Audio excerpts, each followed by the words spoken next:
What starts here changes the world. I have a few suggestions that may help you on your way to a better world. And while these lessons were learned during my time in the military, I can assure you that it matters not whether you ever served a day in uniform.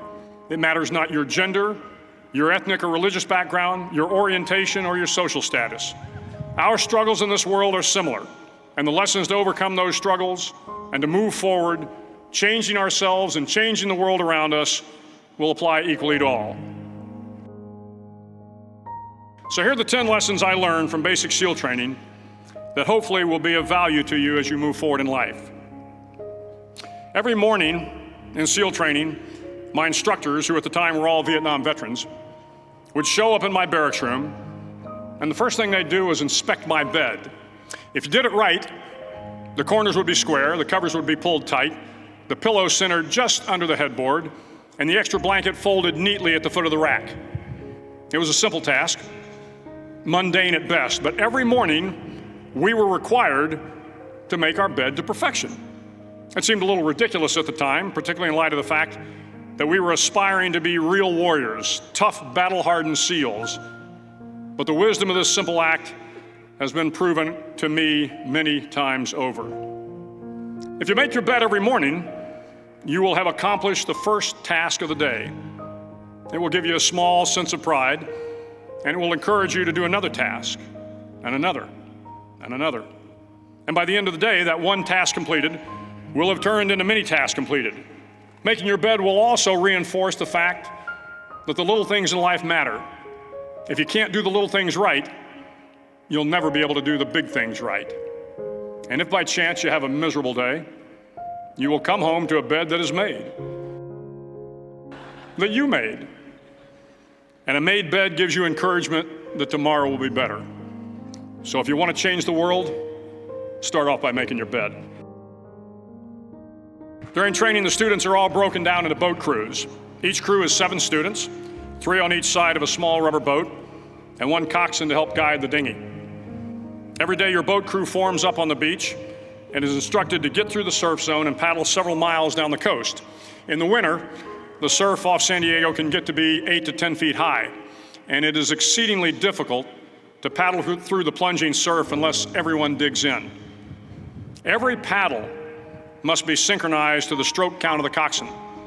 Everyone must exert equal effort, or the boat will turn against the wave and be unceremoniously dumped back on the beach.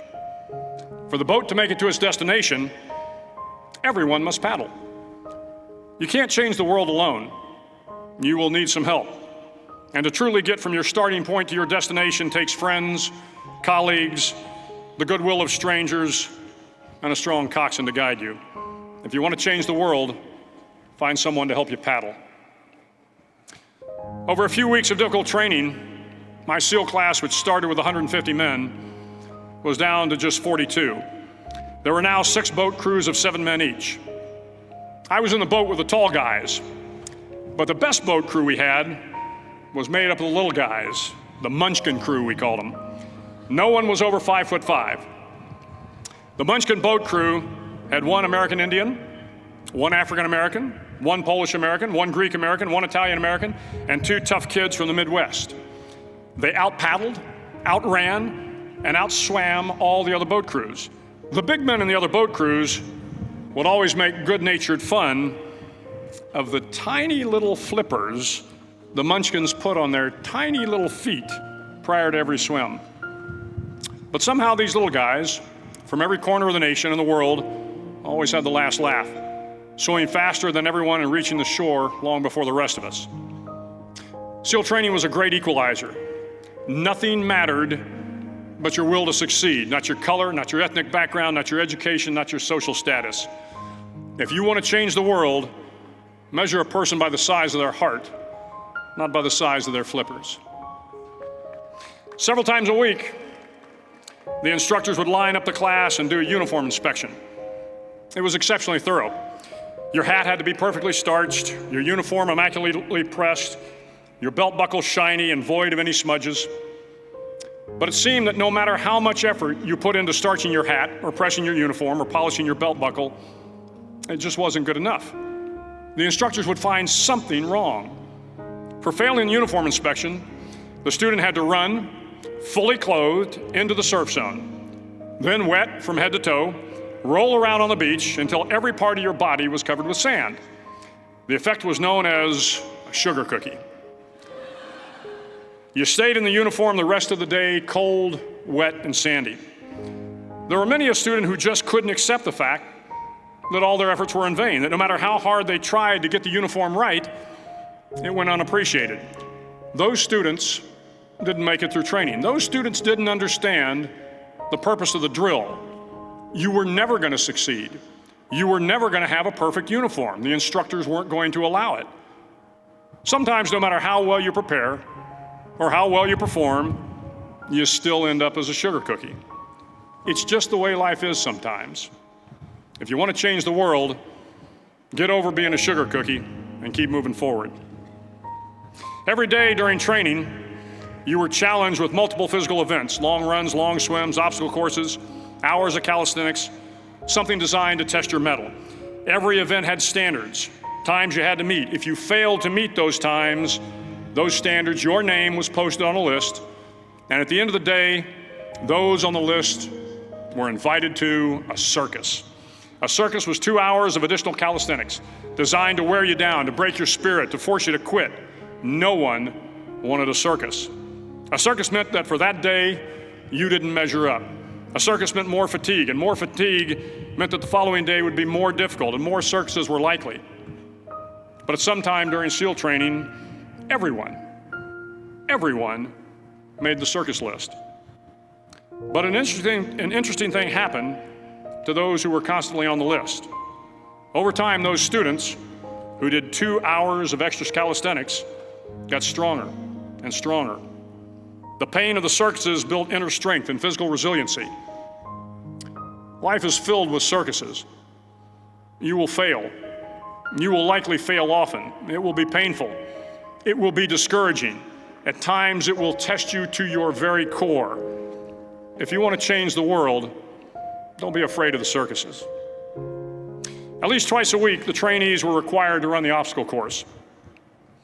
The obstacle course contained 25 obstacles, including a 10-foot wall, a 30-foot cargo net, a barbed wire crawl, to name a few. But the most challenging obstacle was the slide for life. It had a 3-level, 30-foot tower at one end and a 1-level tower at the other. In between was a 200-foot-long rope. You had to climb the 3-tiered tower, and once at the top, you grabbed the rope, swung underneath the rope, and pulled yourself hand over hand until you got to the other end. The record for the obstacle course had stood for years when my class began in 1977. The record seemed unbeatable until one day a student decided to go down the slide for life head first. Instead of swinging his body underneath the rope and inching his way down, he bravely mounted the top of the rope and thrust himself forward. It was a dangerous move, seemingly foolish and fraught with risk. Failure could mean injury and being dropped from the course. Without hesitation, the student slid down the rope perilously fast. Instead of several minutes, it only took him half that time. And by the end of the course, he had broken the record. If you want to change the world, sometimes you have to slide down the obstacles head first.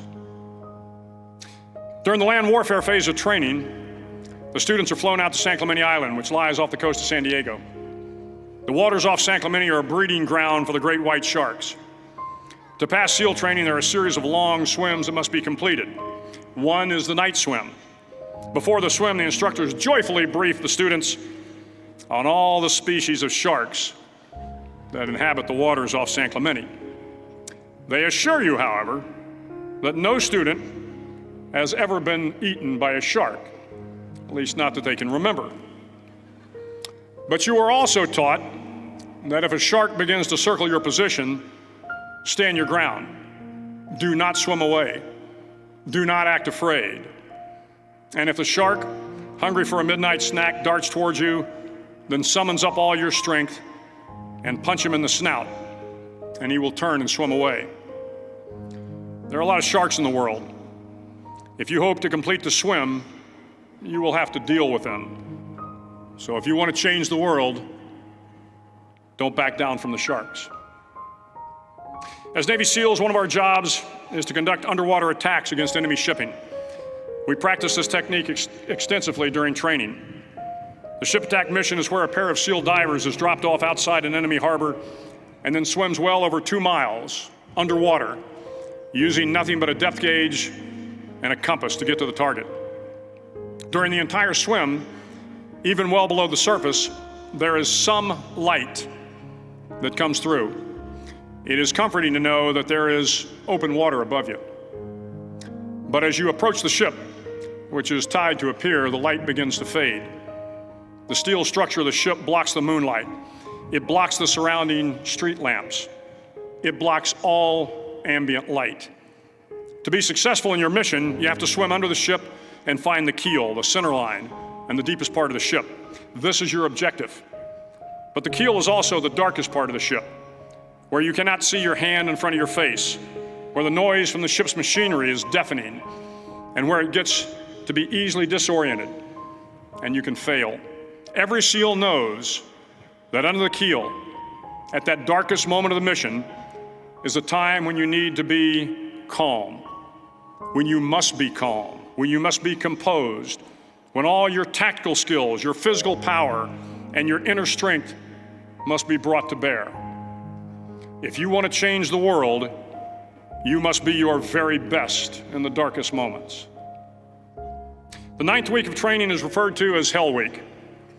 It is 6 days of no sleep, constant physical and mental harassment, and one special day at the Mud Flats. The Mud Flats are an area between San Diego and Tijuana where the water runs off and creates the Tijuana Sloughs, a swampy patch of terrain where the mud will engulf you. It is on Wednesday of Hell Week that you paddle down to the Mud Flats and spend the next 15 hours trying to survive this freezing cold, the howling wind, and the incessant pressure to quit from the instructors. As the sun began to set that Wednesday evening, my training class, having committed some egregious infraction of the rules, was ordered into the mud. The mud consumed each man till there was nothing visible but our heads. The instructors told us we could leave the mud if only 5 men would quit. Only 5 men, just 5 men, and we could get out of the oppressive cold. Looking around the mud flat, it was apparent that some students were about to give up. It was still over 8 hours till the sun came up. 8 more hours of bone-chilling cold. The chattering teeth and the shivering moans of the trainees were so loud, it was hard to hear anything. And then one voice began to echo through the night. One voice raised in song. The song was terribly out of tune, but sung with great enthusiasm. One voice became 2, and 2 became 3, and before long, everyone in the class was singing. The instructors threatened us with more time in the mud if we kept up the singing, but the singing persisted. And somehow the mud seemed a little warmer, and the wind a little tamer, and the dawn not so far away. If I have learned anything in my time traveling the world, it is the power of hope. The power of one person, a Washington, a Lincoln, King, Mandela, and even a young girl from Pakistan, Malala. One person can change the world by giving people hope. So if you want to change the world, start singing when you're up to your neck in mud. Finally, in SEAL training, there's a bell. A brass bell that hangs in the center of the compound for all the students to see. All you have to do to quit is ring the bell. Ring the bell, and you no longer have to wake up at 5 o'clock. Ring the bell, and you no longer have to be in the freezing cold swims. Ring the bell, and you no longer have to do the runs, the obstacle course, the PT, and you no longer have to endure the hardships of training. All you have to do is ring the bell to get out. If you want to change the world, don't ever, ever ring the bell. It will not be easy. Start each day with a task completed. Find someone to help you through life. Respect everyone. Know that life is not fair and that you will fail often. But if you take some risks, step up when the times are the toughest, face down the bullies, lift up the downtrodden, and never ever give up. If you do these things, the next generation and the generations that follow will live in a world far better than the one we have today. And what started here will indeed have changed the world for the better. Thank you very much